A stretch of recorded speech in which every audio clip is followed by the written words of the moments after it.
Hello students, আসসালামু আলাইকুম। তোমরা সবাই কেমন আছো? আশা করি তোমরা সবাই ভালো আছো। আমি শেখ মেহেদী হাসান নয়ন, সাতক্ষীরা মেডিকেল কলেজ, মেডিসেলের ফাউন্ডার অ্যান্ড ডিরেক্টর। আজকে তোমাদের মাঝে নিয়ে এসেছি থার্মোডাইনামিক্স অধ্যায়টি। থার্মোডাইনামিক্স এর পার্ট ওয়ান আজকে আমরা দেখবো। আমরা কিছুটা অংশ আজকে থার্মোডাইনামিক্স এর দেখবো। চলো শুরু করি। দেখো, তাপগতিবিদ্যায় তিনটে সূত্র রয়েছে: জিরোতম সূত্র, প্রথমতম সূত্র, দ্বিতীয়তম সূত্র। আমরা প্রথমে জিরোতম সূত্র নিয়ে কাজ করব। দেখো, জিরোতম সূত্র কে দিয়েছে? ফাউলার। এটা তোমাদের বইয়ে নেই, একটু নোট ডাউন করে নাও। তাহলে ফাউলারের মতে কি, দ্বিতীয় কোনো বস্তু যদি তাপীয় সাম্যাবস্থায় থাকে, তাহলে প্রথমত দুটি পরস্পরের সঙ্গে তাপীয় সাম্যাবস্থায় থাকবে। এখান থেকে কিসের ধারণা দিয়েছে? তাপমাত্রার ধারণা দিয়েছে। এখান থেকে তাপমাত্রার ধারণা দিয়েছে। এবং এখান থেকে আমরা কি তৈরি করতে পারি? থার্মোমিটার তৈরি করতে পারি। আমরা তাপমাত্রা কি দিয়ে মাপি? থার্মোমিটার দিয়ে মাপি। তাহলে আমরা এখান থেকে থার্মোমিটার তৈরি করতে পারি। দেখো, এখান থেকে দুই তিনটা লাইন আছে, আমরা একটু পড়বো। এই লাইনটা পড়বো, এই লাইনটা পড়বো। দেখো, দুটি ধাতব পদার্থের যুগল, যাকে বলা হয় কি থার্মোকাপল, যারা কি কি মাপা হয় আমাদের দুটি ধাতব পদার্থের যুগল দ্বারা তাপীয় তড়িৎচালক শক্তির ধর্ম এখানে ব্যবহার করা হয় কি হিসেবে? কি হিসেবে ব্যবহার করা হয়? উষ্ণামিতিক ধর্ম হিসেবে। আর থার্মোকাপলটা কি? উষ্ণামিতিক পদার্থ। ঠিক আছে। ঠিক একইভাবে বিকিরণ পাইরোমিটারে আমরা বিকিরণ ধর্ম ব্যবহার করি। এটাকে রেডিওমিটার পদার্থ ব্যবহার করা হয়। এর সাথে 500 ডিগ্রির ঊর্ধ্বে তাপমাত্রা এবং সূর্যের তাপমাত্রা এখানে মাপা যায়। ঠিক আছে। একটা জিনিস দেখো, আমাদের ঊর্ধ্ব স্থিরাঙ্ক মাপি আমরা হিপসোমিটার দ্বারা। আমরা লাস্টের দিকে দেখবো নিম্ন স্থিরাঙ্ক কি দ্বারা মাপা যায়। দেখো এখানে, আর তারপরে কি বলা হচ্ছে, শূন্যতম সূত্র দিয়ে থার্মোমিটার তৈরি করা হয়েছে, আমরা একটু আগে দেখলাম। এরপরে আমাদের এখানে র্যাঙ্কিন স্কেল, এখানে রোমান স্কেল আছে। এগুলো আমরা পরে দেখবো। আমাদের মেইনলি হলো আমাদের এই তিনটা, আমাদের সাধারণত 9-10 এ পড়ার কথা। যদি না পড়ে থাকো তাহলে একটু নোট ডাউন করে নিবা। এই তিনটা সূত্র আমাদের অনেক অনেক ইম্পর্টেন্ট। ঠিক আছে। এরপরে কি দেখলাম? এরপরে কি দেখবো আমরা? দেখো, জন লক বলেছে কি স্পর্শ অনুভূতির সাহায্যে তাপমাত্রা নির্ণয় করা যায় না। স্পর্শ অনুভূতির সাহায্যে তাপমাত্রা নির্ণয় করা যায় না, কি বলেছে আমাদের? জন লক বলেছে। John Locke. ঠিক আছে, এই জিনিসটা একটু খেয়াল রাখবা। তাহলে এই স্লাইড শেষ হলো। এরপরের স্লাইডে আমরা যাবো। দেখো কি বলা আছে, পারদ একটি তাপমাত্রিক পদার্থ। তাহলে পারদ হলো তাপমাত্রিক পদার্থ, এর সাথে পারদ থার্মোমিটার তৈরি করা হয়, সেটি কি তাপমাত্রা, একটা তাপমাত্রা মাপার যন্ত্র বা থার্মোমিটার। ঠিক আছে। তাপমাত্রিক ধর্মটা কি এখানে? পারদের যে উচ্চতাটা, পারদের যে উচ্চতা মানে পারদ যে উঠে, দেখবে পারদের থার্মোমিটারটা এরকম একটা থার্মোমিটার। থার্মোমিটারটা কি হয় সাধারণত? এখান থেকে আস্তে আস্তে থার্মোমিটারে পারদের তাপমাত্রাটা ওঠে। এটা কি উচ্চতা? পারদের উচ্চতাটা হলো এখানে তাপমাত্রিক বা উষ্ণামিতিক ধর্ম। আর উষ্ণামিতিক পদার্থ হিসেবে কাজ করছে কি? পারদ। ঠিক আছে। আচ্ছা, তাহলে দেখো, অর্ধপরিবাহী রোধ ব্যবহার করে আমরা বের করতে পারি থার্মিস্টর তৈরি করতে পারি। ঠিক আছে। এখন দেখো একটা জিনিস খেয়াল করো এখানে। সেলসিয়াস, ফারেনহাইট, কেলভিন, র্যাঙ্কিন আর রোমার আমরা দেখবো না আপাতত। র্যাঙ্কিন আর রোমার আমাদের মেডিকেলে দরকার। মেডিকেলে যখন আমরা ক্লাস নিব, মেডিকেল স্ট্যান্ডার্ড, তখন আমরা এটা সাধারণত দেখবো। এটা কিসের জন্য স্ট্যান্ডার্ড? এটা হলো আমাদের ম্যাটে স্ট্যান্ডার্ড। ঠিক আছে। তাহলে আমরা একটু তাও দেখে রাখলাম: 492, 672, 0, 80। এখানে প্রাথমিক মতো 180, এখানে কত? 80। আমাদের সেলসিয়াসে 0 থেকে শুরু হয়ে 100-তে শেষ হয়। তাহলে এখানে পার্থক্য কত? 100। একে বলা হয় কি? মৌলিক ব্যবধান। একে বলা হয় মৌলিক ব্যবধান। তাহলে মৌলিক ব্যবধান 100। ফারেনহাইটে কত? 32 শুরু, 212 শেষ। তাহলে এখানে 180। কেলভিনে 273, 373, 100। তাহলে একটু বেশ খেয়াল করো, এখানে 100, এখানে 100, এখানে কত? 180। তাহলে আমরা বলতে পারি কি, 1 ডিগ্রি সেলসিয়াস যদি কোথাও পার্থক্য থাকে, সেটা যা 1 কেলভিন পার্থক্যটাও সেম, তাই না? কিন্তু আমাদের ফারেনহাইটের ক্ষেত্রে পার্থক্যটা হলো 1.8 ফারেনহাইট। তাহলে আমাদের 1 ডিগ্রি সেলসিয়াস পার্থক্য যা, 1 কেলভিন পার্থক্য তাই, 1.8 ফারেনহাইট পার্থক্য তাই। ঠিক আছে, এটা একটু খেয়াল রাখবা। এই 1.8 এর বিষয়টা একটু খেয়াল রাখবা। আর এখানে আমরা যদি তাহলে কোনো কিছু যদি বলতে, মনে করে এন্ট্রপি নির্ণয় করতে বলছে, যে 0 ডিগ্রি সেলসিয়াস তাপমাত্রা থেকে 100 ডিগ্রি তাপমাত্রা, যে আমাদের কি করলাম, পানি, এখানে আমাদের এন্ট্রপি ডিএস এর মান নির্ণয় করতে বলছে, তখন আমাদের ডিএস না, ডিকিউ নির্ণয় করতে বলছে। তাহলে আমরা ডিকিউ ইকুয়ালস টু কি আসে এখানে? M S delta theta. এই ডেল্টা থিটা আমাদের স্বাভাবিকভাবে আমরা কি নিয়ে কাজ করি? কেলভিন দিয়ে কাজ করার কথা। তাহলে কেলভিন দিয়ে এখানে 0-তে যদি আমি 273 যোগ দিই, 100-তে দিই, তাহলে 373 বিয়োগ করলেও সেটা কত আসতেছে? 100। ঠিক এখানেও আমাদের করলে 100 আসতেছে সেলসিয়াস দিয়ে। তাহলে আমরা বলতে পারি, যদি কোথাও এরকম পার্থক্য সেলসিয়াসে দেওয়া থাকে, আমরা ডিরেক্ট তাকে কেলভিনে বলতে পারবো। কিন্তু ফারেনহাইটে বলতে গেলে তাকে 1.8 গুণ দিতে হবে। সেটা একটু আমরা খেয়াল রাখবো, ঠিক আছে? আচ্ছা, তারপরে কি আছে? তারপর আমাদের যে ত্রুটিপূর্ণ থার্মোমিটার, মনে করো বলা থাকলো কি একটা ত্রুটিপূর্ণ থার্মোমিটারে থার্মোমিটার বরফ বিন্দুতে 8 ডিগ্রি সেলসিয়াস দেয় বা 8 ডিগ্রি দিল, এবং আর একটা কি বিন্দু রয়েছে, হিম বাষ্পবিন্দু। বাষ্পবিন্দুতে আমাদের দিল কি 80 ডিগ্রি সেলসিয়াস, এবং সেটা কোন একটি তাপমাত্রা যদি 55 ডিগ্রি হয়, তাহলে এটি আমাদের সেলসিয়াসে কত? তাহলে আমাদের নির্ণয় করতে হবে এই থিটাটা। তাহলে এখানে বরফ বিন্দুতে 8 ডিগ্রি মানে এই আইস, আমাদের বাষ্প বিন্দুতে 80 তার মানে এই স্ট্রিম, আর এখানে কোন একটি তাপমাত্রা 55 তার মানে কি এই এক্স গ্যাস, ঠিক আছে? তাহলে এটা হলো ত্রুটিপূর্ণ, এটা হলো আমাদের ত্রুটিপূর্ণের রাশি। আর এটা হলো আমাদের মেইন রাশি। তাহলে মেইন রাশিতে আইস মানে সেলসিয়াসে আইস কত? 0। স্টিম কত? 100।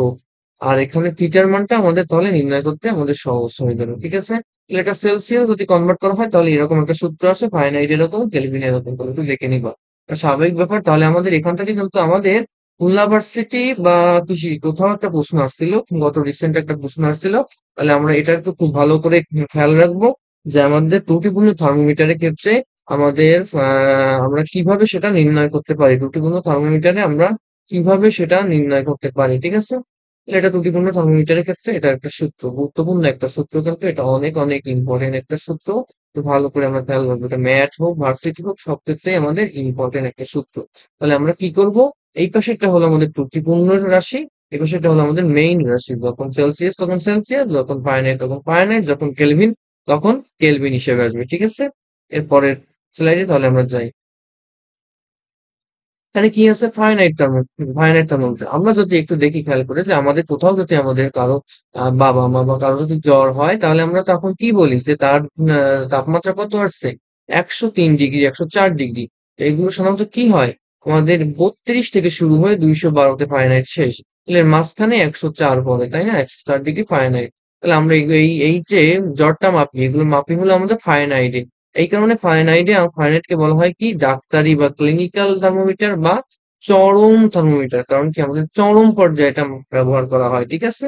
তাহলে এটা এটা আমাদের সাধারণত আমাদের ডাক্তারি যে রেঞ্জ বা আমাদের কত রেঞ্জ আছে ডাক্তারি, সেটা হলো আমাদের ক্লিনিক্যাল রেঞ্জ। এটা 95 থেকে 110 ডিগ্রি ফারেনহাইট হলো আমাদের ক্লিনিক্যাল রেঞ্জ সাধারণত। যে ফাইনাল থার্মোমিটারের কোন রেঞ্জটা ক্লিনিক্যাল হিসেবে ব্যবহৃত হয় সেটা হলো 95 থেকে 110, ঠিক আছে? এরপরে কি আছে? Kelvin scale. কেলভিন মানে কি? আমাদের সাধারণত আমরা কোনো কিছু যদি দেওয়া থাকে তাপমাত্রা, তাহলে আমরা সেটাকে কেলভিনে কনভার্ট করি। তাহলে এটা কেলভিনটা কি? কি এটা? পরম। কেলভিনটা হলো পরম স্কেল, পরম হিসেবে ব্যবহার করি। একে বলা হয় অরিজিন শিফট সেলসিয়াস স্কেল। এটা তোমাদের বইয়ে নেই, একটু খেয়াল রাখবা, যদি কোথাও আসলেও আসতে পারে। অরিজিন শিফট সেলসিয়াস স্কেল কোনটি? কেলভিন স্কেল, ঠিক আছে? এখানে শিখবো 273 বোঝায়। আচ্ছা, এখন এইখানে এই কথাটা খুব ইম্পর্টেন্ট। এটা আমাদের আছে কোথায়? কেমিস্ট্রিতে আছে, যে আমাদের কেলভিন স্কেল কে আবিষ্কার করেছে। তাহলে স্বাভাবিকভাবে কেলভিন স্কেল আবিষ্কার করেছে কেলভিন আমরা জানি, কিন্তু কেলভিনের আরেকটা নাম আছে। সে কেলভিনের আরেকটা নাম কোনো আরেকজন বিজ্ঞানী না, কেলভিনেরই আরেকটা নাম আছে লর্ড কেলভিনের। এটা হলো উইলিয়াম থমসন। এটা কি? উইলিয়াম, সেটা হলো আমাদের উইলিয়াম থমসন। তাহলে এইটা একটু আমরা খেয়াল রাখবো যে কেলভিন স্কেলের আবিষ্কারক লর্ড কেলভিন বা উইলিয়াম থমসন গেল। এরপরে পরম শূন্য তাপমাত্রা। পরম শূন্য তাপমাত্রাটা কি? আমরা এ, পরম শূন্য তাপমাত্রাটা কি? পরম শূন্য তাপমাত্রা হলো একদম সর্বনিম্ন তাপমাত্রা, মহাবিশ্বের সর্বনিম্ন তাপমাত্রা।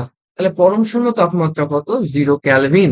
0 ক্যালভিন বা 273 -273 - 273 ডিগ্রি সেলসিয়াস বা 400 -459.4 ডিগ্রি ফারেনহাইট বা 0 ক্যালভিন, ঠিক আছে? খেয়াল রাখবে একটু।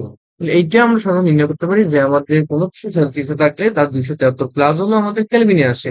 তাহলে কোনো কিছু কেলভিনে আসে তার মানে -273 সেলসিয়াসে আসবে। কিন্তু সেটা ফারেনহাইটে কনভার্ট করলে হয় কত? -459.4 ডিগ্রি ফারেনহাইট। এখানে সবচেয়ে বেশি ইম্পর্টেন্ট হলো এই রাশিটা, ঠিক আছে? একটু খেয়াল রাখবে। তো ইতিমধ্যে সাধারণত আমরা এই ফার্স্ট তিনটা পড়বো, কিভাবে আমরা মনে রাখি দেখো। প্রথমে আমাদের নিয়ন, এখানে তারপরে অক্সিজেন, তারপরে আর্গন, আর কি আছে? পারো, তার মানে কি মার্কারি, তাই না? তো এখানে আমরা পড়বো কি 24, 54, 84 আর 100, 200 কত আছে? 34, তাই না? তাহলে 24, 54, 84, 234, 24, 54, 84, 234, নিয়ন, অক্সিজেন, আর্গন, মার্কারি বা পারদ। ঠিক আছে, এইটুকু একটু খেয়াল রাখলে আমাদের হচ্ছে, এভাবে আমরা করতে পারবো। এরপরে এখানে দেখো দুইটা জিনিস বলা আছে, সোপা -40, ফাঁকা 574.25। তাহলে যখন আমরা সোপা ছিল তখন কত, -40, তাহলে সোপাতে সেলসিয়াস, ফারেনহাইটে ফাতে ফারেনহাইট। তাহলে সেলসিয়াস আর ফারেনহাইটে কখন একই মান দেয়? সেলসিয়াস ফারেনহাইট কখন একই মান দেয়? কখন একই মান দেয়? যখন -40 ডিগ্রি হয়। ঠিক একইভাবে আমরা বলতে পারি ফাঁকা। ফাঁকা মানে কি, সেখানে ফাঁকা, কিন্তু এখানে ফাঁকা নাই, এখানে হবে তখন ফাঁকার জায়গাটা আমরা পূরণ করবো বেশি দিয়ে। 574.25, ফাঁকা হলো 574.25। তার মানে ফারেনহাইট আর কেলভিন হলো, যখন একই মান, একই কত তাপমাত্রায় ফারেনহাইট আর কেলভিন একই পার্ট দিবে, সেটা হলো 574.25। একটা জিনিস একটু খেয়াল করো, এখানে আমরা সেলসিয়াস ফারেনহাইট নিয়েছি, ফারেনহাইট কেলভিন নিয়েছি, আমরা কি আহ সেলসিয়াস আর প্লাস আমাদের যে কেলভিন, এটা কি আমরা নিছি, সেকেন্ড নিছি, নিনি। কেন নিনি? কারণ আমাদের সেলসিয়াস ইকুয়ালস টু, আমরা বলতে পারি কি, সেলসিয়াস প্লাস 273 হলো ইকুয়ালস টু কেলভিন, তাই না? তাহলে এখানে কখনো কি সেলসিয়াস কেলভিন একই হওয়া সম্ভব? কখনো একই হওয়া সম্ভব না। সেজন্য আমরা কখনো সেলসিয়াস কেলভিন কখনোই একই পার্ট দেয় না। সেলসিয়াস ফারেনহাইট -40 একই পার্ট দেয়, ফারেনহাইট কেলভিন একই পার্ট দেয় 574.25-এ। ঠিক আছে স্টুডেন্টস, এরপর আমরা কি দেখি, আমরা একটু আগে আমরা পড়ছিলাম যে, দেখো আমরা একটু আগে কি পড়ছিলাম, এইটা পড়ছিলাম, এটা হলো আমাদের দ্বি স্থির বিন্দু। এটা কি দ্বি স্থির, তাহলে এখানে দুইটা বিন্দু রয়েছে দ্বি স্থির, সেটা কি, একটা হলো আমাদের বরফ বিন্দু, একটা হলো আমাদের কি বাষ্প বিন্দু। ঠিক আছে, এই দুইটা বিন্দু। ঠিক একইভাবে এই পাশে আমরা এক স্থির বিন্দু হিসেবে, একটু ওয়েট করো, হ্যাঁ এইখানে এক স্থির বিন্দু হিসেবে, আচ্ছা যখন আমরা এক স্থির বিন্দু নিয়ে কাজ করব তখন এই বিন্দু থাকবে কয়টা, একটা স্থির থাকবে। এখানে এক স্থির বিন্দু হিসেবে এখানে থাকবে কি, তৈধ বিন্দু। তৈধ বিন্দু, এই যে তৈধ বিন্দুটা ছিল, এইটা হলো আমাদের এখানে এক স্থির বিন্দু হিসেবে কাজ করে। তাহলে এখানে সূত্রটা কি আছে, একটু আমরা যদি একটু খেয়াল করি, wait করো।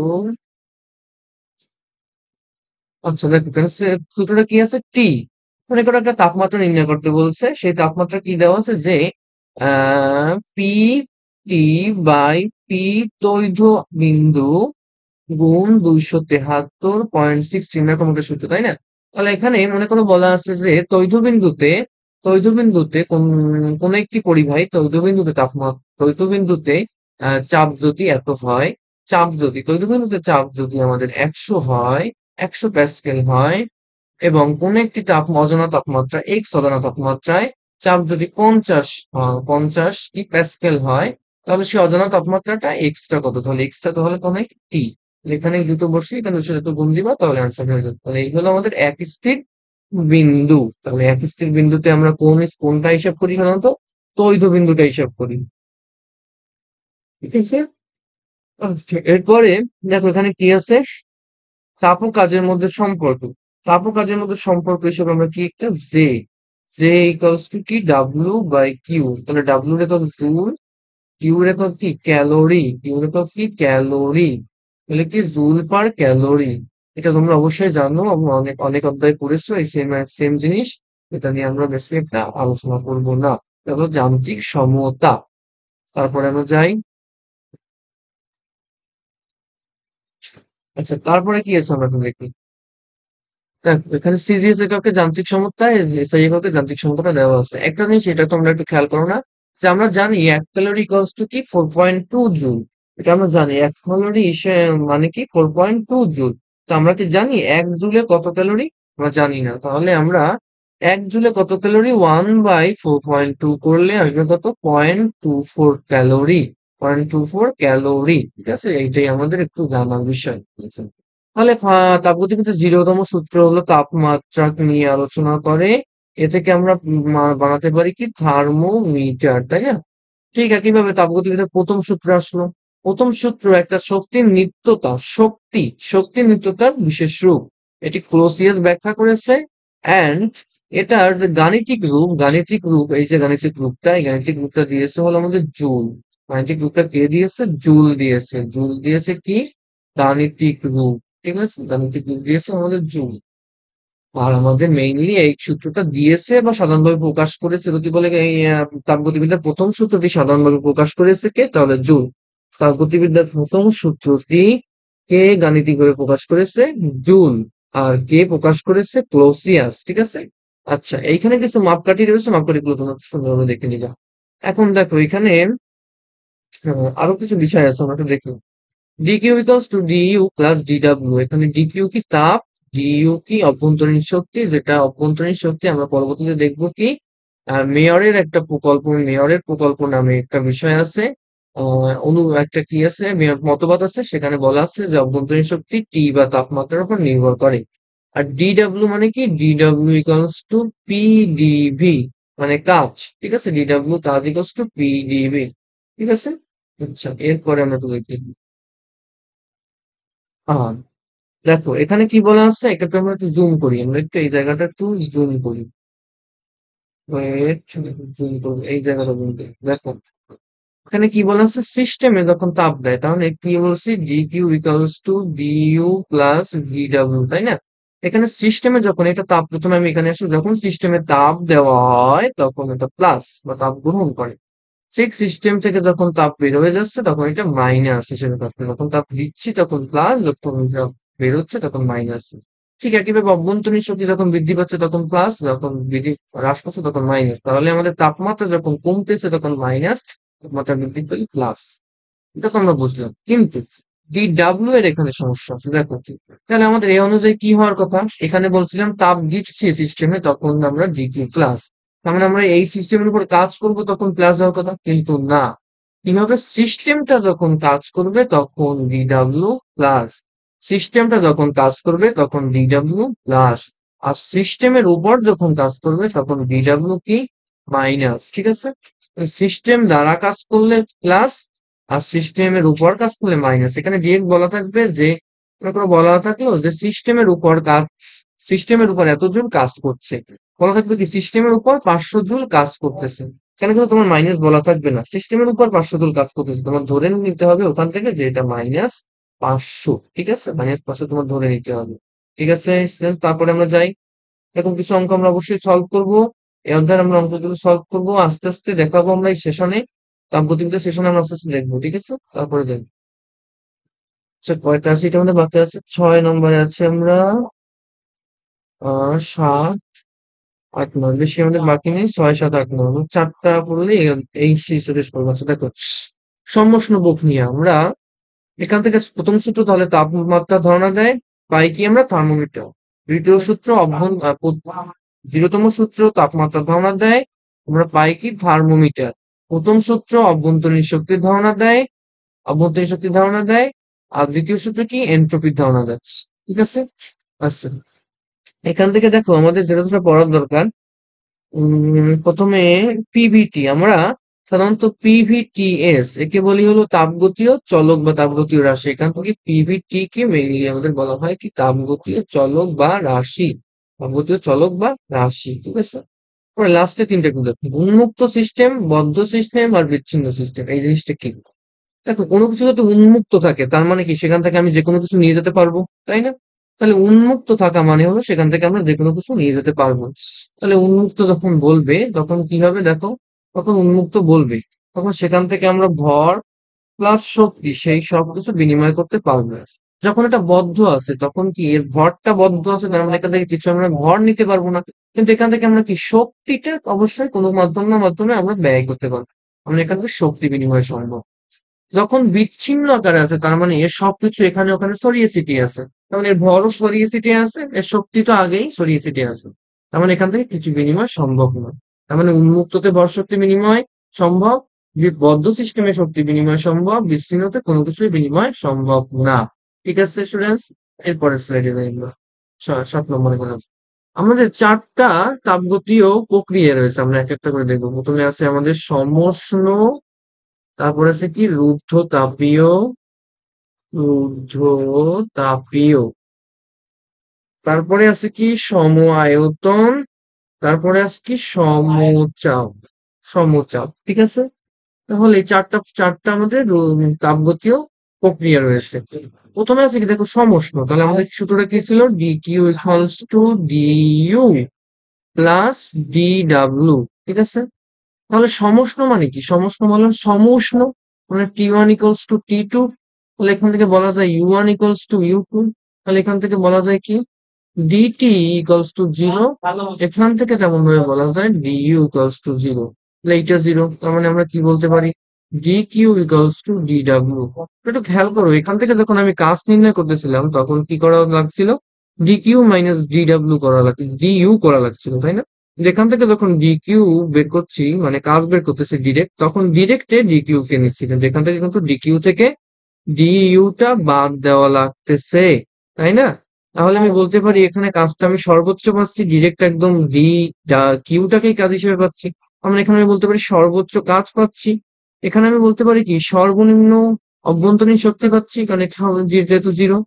তাহলে সর্বোচ্চ কাজ পেতে সমষ্ণ প্রক্রিয়া, সর্বনিম্ন অভ্যন্তরীণ শক্তি পেতে সমষ্ণ প্রক্রিয়া এই। এখন সমষ্ণ পরিবর্তনটা হবে সুপরিবাহীর মধ্যে, এটি সর্বোচ্চ বা উচ্চ তাপগ্রাহী হবে সমষ্ণ প্রক্রিয়া। ধীরে ধীরে চাপের পরিবর্তন হবে, সবকিছু ধীরে ধীরে হবে, বয়লের সূত্র মেনে চলবে। এখানে পিভি ধ্রুবক হিসেবে কাজ করবে, কে বা ধ্রুবক হিসেবে আসছে। এই সমষ্ণ রেখাটা অপেক্ষা আমাদের যে রুদ্ধতাপীয় রেখ, এইটা সাধারণত গামা গুণ খাড়া হয়। এখানে যখন পিভি তখন রুদ্ধতাপে কি P V gamma equals to V K. ঠিক আছে, তাহলে কি সমষ্ণ থেকে রুদ্ধতাপীয় লেখ গামা গুণ খাড়া, তার মানে কি সমষ্ণ লেখ অপেক্ষাকৃত কম খাড়া গামা গুণ। ঠিক আছে, এরপর আমি কি বললাম, সমষ্ণ প্রক্রিয়ায় কৃত কাজ সমচাপের থেকে বেশি। আমরা একটু কি খেয়াল করলাম যে সমষ্ণ প্রক্রিয়ায় আমরা ডি ডাব্লিউটা ডিরেক্ট ডি কিউ কে পাইছি, তার মানে সর্বোচ্চ কাজ পাইছি। সর্বোচ্চ কাজ যেহেতু, তো অবশ্যই সবার চেয়ে কাজ বেশি হবে, তার মানে সমচাপের থেকেও কাজটা বেশি হবে। ঠিক আছে, এবার আমাদের সবচেয়ে বেশি যেটা আমাদের দরকার, যে সমষ্ণ প্রক্রিয়ায় কৃত কাজটা নির্ণয়। মনে করো কি বলা থাকবে, সমষ্ণ প্রক্রিয়ায় কোন একটি সমষ্ণ প্রক্রিয়া যদি আয়তন 3 গুণ করা হয়, 1 মোল কার্বন ডাই অক্সাইড গ্যাসের সমষ্ণ প্রক্রিয়া যদি আয়তন 3 গুণ করা হয়, তাহলে এর কাজ কত হবে? তাহলে আমরা এখন এন এর জায়গায় 3 বসালাম, আর এর জায়গায় আর, ও আমার তো তাপমাত্রা মনে করে দেওয়া আছে যে আদর্শ কক্ষ তাপমাত্রায় বা আদর্শ তাপমাত্রা ও চাপে, 1 মোল কার্বন ডাই অক্সাইড গ্যাসের সমষ্ণ প্রক্রিয়ায় আয়তন 3 গুণ করা হলো, তাহলে এর কাজ ডাব্লিউ এর মান কত? তাহলে আমি এই সূত্রে বসিয়ে করে ফেলতে পারবো। কি আছে সূত্রটা, আমরা একটু দেখি সূত্রটা কি আছে। W equals to nRT ln V2 by V1। ঠিক আছে, তাহলে এখানে কি বলা আছে, তিন মোল, তাহলে এখানে 3 মোল বসালাম। আর এর মান তো আর, মান কত বসালাম, স্বাভাবিক তাপমাত্রা বা আদর্শ তাপমাত্রা মানে 0 ডিগ্রি সেলসিয়াস। আমরা কি 0 ডিগ্রি বসাবো না, 273 কেলভিন বসাবো। ঠিক আছে, এটা রাইট। ঠিক আছে, লন V2 বাই V1, আয়তন 3 গুণ করা হলো, তার মানে কি V2 ইকুয়ালস টু 3V1। তাহলে এখানে বসালে V1 কেটে যাবে, তাহলে কি থাকবে 3R গুণ 273 গুণ লন 3, তাই না? এখান থেকে আমরা তাহলে ডাব্লিউ এর মানটা পাবো। গেল। ঠিক আছে, এরপরে আমরা যাই। এরপরে কি আছে, রুদ্ধতাপ। রুদ্ধতাপে কি ছিল, আমাদের সূত্রটা DQ equals to DU plus DW. রুদ্ধতাপ মানে হলো সব দিক দিয়ে রুদ্ধ বা বদ্ধ।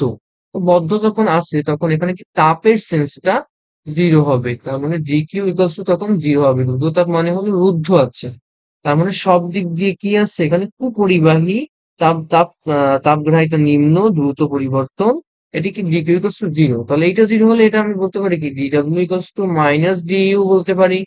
তাহলে এখান থেকে ডিডাব্লিউ মানে কি পিডিভি, তাহলে আমি এই ডিভি যখন কি হবে প্রসারণ হবে, তার মানে এটা প্লাস, তখন এইটা মাইনাস থাকলো, তখন আমি বলতে পারি কি তাপমাত্রা হ্রাস পাচ্ছে বা অভ্যন্তরীণ শক্তি কমতেছে। তাহলে তাপমাত্রা হ্রাস পাওয়া মানে কি, সেটা সিস্টেমটা কি হবে, শীতল হবে। ঠিক আছে, সিস্টেম তখন শীতল হচ্ছে। ঠিক একইভাবে এখানে যখন সংকোচন হবে, তখন আমরা বলতে পারি কি মাইনাস হবে। মানে এখানে যখন V2 মাইনাস V1 করবো, তখন এটা কি মাইনাস দাঁড়াবে। মাইনাস দাঁড়ানো মানে কি এই মাইনাস কেটে যাবে, তখন এটা কি দাঁড়াবে প্লাস। প্লাস দাঁড়ানো মানে কি, আমাদের বৃদ্ধি পাচ্ছে তাপমাত্রা, তাপমাত্রা বৃদ্ধি পেলে সেটা শীতলটা কি হয়, সিস্টেমটা কি হয়, গরম হয়। তাহলে আমরা বলতে পারি যখন রুদ্ধতাপীয় যখন প্রসারণ করা হলো, তখন সিস্টেমটা শীতল হলো। রুদ্ধতাপীয় যখন প্রসারণ করা হলো, সিস্টেমটা তখন শীতল হলো। রুদ্ধতাপীয় সংকোচন করলে সিস্টেমটা গরম হলো। ঠিক আছে, এই জায়গাটা আমাদের একটু দেখা দরকার। এরপরে দেখো এইখানে আমাদের যে রুদ্ধতাপীয় প্রক্রিয়ার কাজের যে কিছু সূত্র আছে, তো রুদ্ধতাপীয় প্রক্রিয়ায় আমরা Q D Q equals to zero বলছি, কিন্তু আমরা কি পি ভি বা টি এ সম্পর্কে কিছু বলছি, কিছু বলি নাই। তার মানে এখানে পিভিটি তিনটাই চেঞ্জ হবে। ঠিক আছে? তাহলে এই একটা সূত্র, এই একটা সূত্র, এই একটা সূত্র। ঠিক আছে? এটা বসে তোমরা করে ফেলতে পারবে। আর এখানে তেমন কিছু দেখার নেই। আচ্ছা, দ্রুততাপীয় প্রক্রিয়ায় আপেক্ষিক তাপ হয় কি শূন্য। আমরা একটু আগের তাই বলছি, আপেক্ষিক তাপ হয় কত? অসীম। ঠিক আছে? সমস্ত প্রক্রিয়া আপেক্ষিক তাপ অসীম, দ্রুততাপীয় প্রক্রিয়া আপেক্ষিক তাপ শূন্য। আর একটা আমাদের বাকি আছে। আচ্ছা দেখো, সমায়তন। তাহলে D Q equals to D U plus D W, তাই না? ডি ডাব্লিউ ওখানে বসাতে পারি পিডিভি। সমায়তন, এখান থেকে সমায়তন বিষয়টা আসে। সমায়তন মানে কি? এ মানে কি? জিরো। এটা জিরো, এটা জিরো, এটা জিরো। তাহলে আমি বলতে পারি কি D Q equals to D U direct. তাহলে এখান থেকে ডিরেক্ট ডিইউ, ডিইউটা ডিরেক্ট ডি কিউ আসতেছে। তার মানে আমি বলতে পারি কি সর্বোচ্চ অভ্যন্তরীণ শক্তি বা সর্বনিম্ন কাজের জন্য আমরা সমায়তন প্রক্রিয়া ব্যবহার করবো। ঠিক আছে? আচ্ছা, তাহলে এইটা হলো ওইখান থেকে আমরা পেলাম। সমচাপ প্রক্রিয়া মানে কি? পি, পি এর পরিবর্তন জিরো, কিন্তু আমাদের কি পি এর পরিবর্তন এখানে লাগবে না, আমাদের লাগবে কি ডিরেক্ট পি টা লাগবে। তাহলে এখানে অবশ্যই কোনো পরিবর্তন হবে না, যে সূত্র সেই সূত্র। ঠিক আছে? তাহলে স্টুডেন্ট, আমাদের কিন্তু আজকের পার্ট ওয়ান এর সবকিছু শেষ হয়ে গেল। পার্ট ওয়ানটা শেষ হলো। আমরা পার্ট টু নিয়ে অবশ্যই আবার তোমাদের সামনে আসবো। আজকে আমাদের পার্ট ওয়ানটা ছিল, তোমরা পার্ট ওয়ানটা কিভাবে কোথায় কোনো সমস্যা হলে আমাদেরকে জানাবা। এবং এর যদি আমাদের এই যে নোটসটা আমি দেখালাম, এই যে নোটস গুলো আমি দেখালাম, এগুলো হলো আমার মেডিকেল জার্নিতে খুব সাহায্য করেছে এই নোটস গুলো। তো এই নোটস গুলো থেকে তোমাদের কিছু অংশ আমরা দেখালাম। যদি নোটস গুলো তোমাদের দরকার হয় তাহলে অবশ্যই আমাদের যে অফলাইন ব্রাঞ্চ আছে খুলনায়, পিটিআই মোড় অফলাইন ব্রাঞ্চ আছে, সেখানে তোমরা অবশ্যই যুক্ত হবা। আমাদের ক্যাপশনে আমাদের নাম্বার দেওয়া থাকবে, সব ডিটেলস দেওয়া থাকবে, এবং আমাদের পেজে নক দিলেও তোমরা সবকিছু জানতে পারবা। তো আমাদের এইচএসসি 26 কে নিয়ে একটা প্রোগ্রাম আসতেছে। আমাদের এইচএসসি 26 কে নিয়ে একটা প্রোগ্রাম আসতেছে। তোমরা সেই প্রোগ্রামটায় তোমরা যদি অ্যাড হতে চাও তাহলে তোমরা অ্যাড হতে পারবে এইচএসসি 26 কে নিয়ে। ঠিক আছে? 26 কে নিয়ে আমরা ফুল পিসিবি, তার সঙ্গে এম, ঠিক আছে, physics chemistry biology and math নিয়ে আমরা ফুল একটা কোর্স, আমরা একটা ফাউন্ডেশন কোর্স আনবো। তো সেই কোর্সে তোমরা যদি অ্যাড হতে চাও তাহলে অবশ্যই আমাদের পেজে নক দিবা, অথবা কমেন্টস করবা, বা আমাদের কমেন্টসে যোগাযোগ করার নাম্বার দেওয়া থাকবে। আমি এখানেও নাম্বারটা দিয়ে দিচ্ছি। এই নাম্বারেও তোমরা আমাকে মেইনলি এই নাম্বারটা আমার পার্সোনাল নাম্বার। এই পার্সোনাল নাম্বারে আমার সঙ্গে কোনো সমস্যা হলে তোমরা যোগাযোগ করতে পারবা। এবং আমাদের এর পরবর্তীতে একটা মেডি কোর্স আসবে। মেইনলি আমাদের যদি মেডিকেল কোর্স নেই, আমাদের মেডি কোর্স আসবে। মেডি কোর্স নিয়ে আমাদের সারা বাংলাদেশ থেকে 30 প্লাস মেন্টর প্লাস টিচার থাকবে। এবং সেখানে অবশ্যই আমাদের খুলনা ব্রাঞ্চে সবচেয়ে বেশি ফেসিলিটিস থাকবে। তোমরা যারা অফলাইন খুলনা ব্রাঞ্চে থাকবা তারা তো ভালো, যারা সাতক্ষীরা আছো তারা সাতক্ষীরা আমাদের একটা ছোট একটা ব্রাঞ্চ ওপেন হচ্ছে।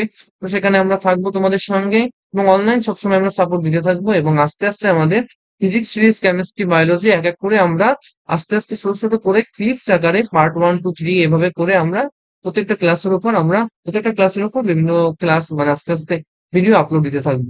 তো আমি তোমাদের সঙ্গে সবসময় অনলাইন সাপোর্টে আছি, এবং অফলাইন সাপোর্টে তোমাদের অনেক টিচার্স থাকবে। এবং আমাদের মেইনলি যে সিইও হিসেবে আছে হুসাইন ভাইয়া আছে তোমাদের সাথে, যে সবসময় তোমাদের খুলনায় সবসময় থাকবে।